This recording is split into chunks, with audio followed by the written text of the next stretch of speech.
Subscribe कीजिए Gurukul hub channel को और बेल आइकन को दबाइए देखने के लिए लेटेस्ट एजुकेशनल वीडियो सबसे पहले। हेलो गाइस, यूट्यूब के गुरुकुल हब चैनल में आपका स्वागत है और आज हम पढ़ेंगे मुगल वंश में अकबर।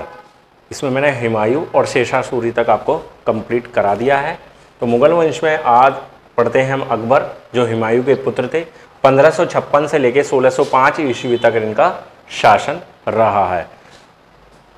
हुमायूं के पुत्र अकबर, जिनका शासनकाल रहा 1556 से लेकर 1605 ईस्वी तक। इनका जन्म हुआ था 1542 ईस्वी में हुमायूं के प्रवास काल के दौरान, जब हुमायूं भारत से बाहर रह रहे थे, अमरकोट में। ये चीज और नोट कर लेंगे, अमरकोट में। ठीक, तो अकबर का जन्म 1542 ईस्वी में हुमायूं के प्रवास काल के दौरान अमरकोट में हुआ। ठीक, और 1556 ईस्वी में इनका राज्याभिषेक कराया गया था। महज 14 वर्ष की आयु में इनका राज्याभिषेक कराया गया, जब इन्होंने पानीपत का द्वितीय युद्ध लड़ा था। मात्र 14 वर्ष की आयु, पानीपत का द्वितीय युद्ध लड़ा था बैरम खां के संरक्षण में। इनके खास हुआ करते थे बैरम खां, ठीक है, हुमायूं के समय से ही चले आ रहे थे।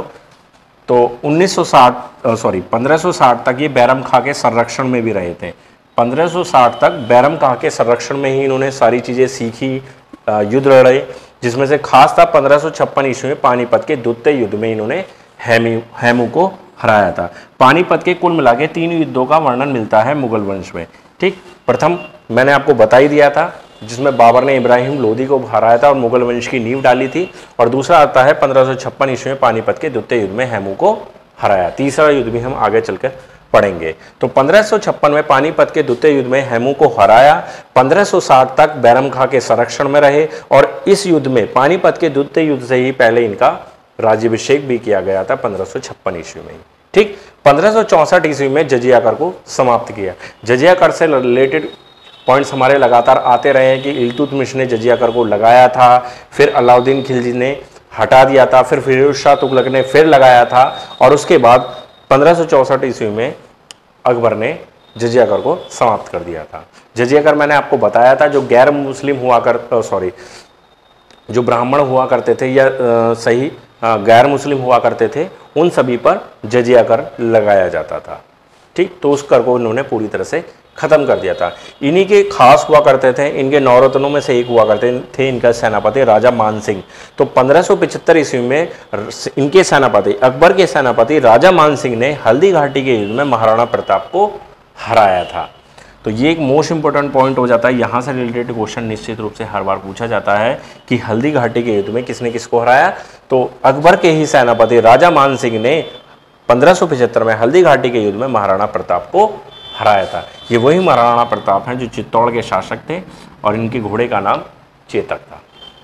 ठीक, जिन्होंने कुछ समय जंगल में रहकर घास की रोटी खाकर भी अपना जीवन बिताया था।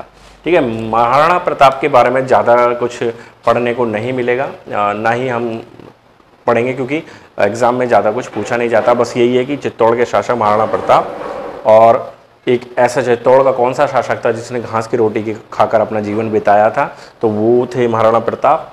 ठीक, जो क्वेश्चन आए हुए हैं एग्जाम में मैं वही बता रहा हूँ आपको। और महाराणा प्रताप के घोड़े का क्या नाम था, तो वो थे आप चेतक। ठीक, बाकी जो एक्स्ट्रा कुछ भी पॉइंट्स होंगे तो वो मैं आपको अलग से बता दूंगा। ठीक, आगे चलते हैं।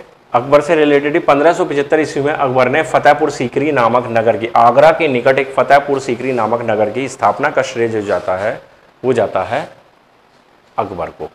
ठीक, गुजरात विजय के बाद जब गुजरात में फतेह हासिल कर दी थी, तो उसके बाद इन्होंने वहां पर फतेहपुर सीकरी में एक बुलंद दरवाजे का निर्माण करवाया। तो बुलंद दरवाजे का निर्माण किसने कराया? अकबर ने। फतेहपुर सीकरी नामक नगर की स्थापना किसने की है? अकबर ने। ठीक, गुजरात विजय के उपरांत बुलंद दरवाजा बनाया गया था। ये क्वेश्चन एग्जाम में पूछा भी गया है। आगे आते हैं 1582 ईस्वी में इन्होंने एक धर्म चलाया था जिसे कहते हैं तौहीद ए इलाही या दीन ए इलाही। तौहीद ए इलाही या दीन ए इलाही नामक एक धर्म चलाया था 1582 में, लेकिन वो धर्म सक्सेसफुल नहीं हो सका था, क्योंकि जो उनके सपोर्ट करने वाले थे सपोर्टर, उन्होंने भी इनका समर्थन नहीं किया था और जनता ने भी इसका खासा विरोध किया था। कुछ इनकी नीति कुछ ऐसी थी जो जनता के समझ से परे थी, इसलिए ये धर्म जो है सक्सेसफुल नहीं हो सका। लेकिन दीन इलाही धर्म चलाने का जो श्रेय जाता है वो अकबर को जाता है।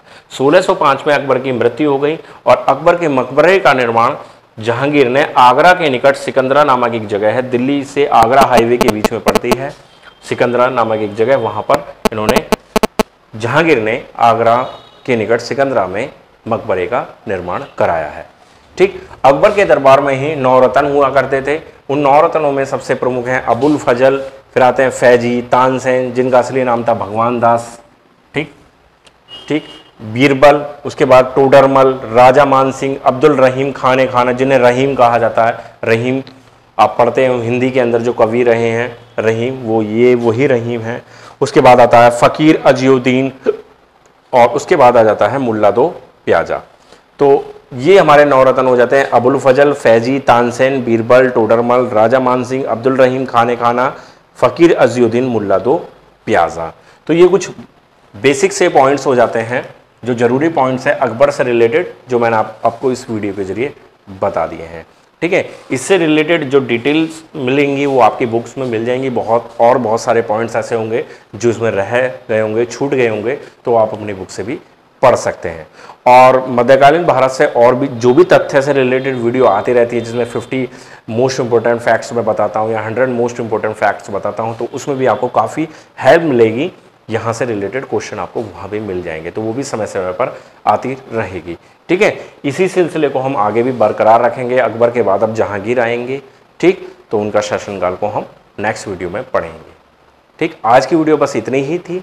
अगर आपको ये वीडियो समझ में आई हो, अच्छी लगी हो, तो प्लीज़ हमारी वीडियो को लाइक करें, शेयर करें, और अभी तक आपने हमारे चैनल को सब्सक्राइब नहीं किया हुआ है तो प्लीज़ इसी वीडियो के नीचे रेड कलर का बटन होगा, उस रेड कलर के बटन पर क्लिक करके हमारे चैनल को सब्सक्राइब कर लें। और सब्सक्राइब करने के बाद एक बेल आइकन दिखाई देगा, उस बेल आइकन पर भी क्लिक कर दें। उससे क्या होगा कि जो भी हम वीडियो अपलोड करते हैं उसका नोटिफिकेशन आपको मिल जाएगा, चाहे वीडियो जीके से रिलेटेड हो, मैथमेटिक्स से रिलेटेड हो, रीजनिंग से रिलेटेड हो, एग्जाम स्ट्रैटेजी या टिप्स से रिलेटेड हो, तो सभी वीडियो आपको ऑटोमेटिक नोटिफिकेशन के जरिए मिल जाती हैं। आपको हमारी वीडियो को सर्च करना नहीं पड़ता।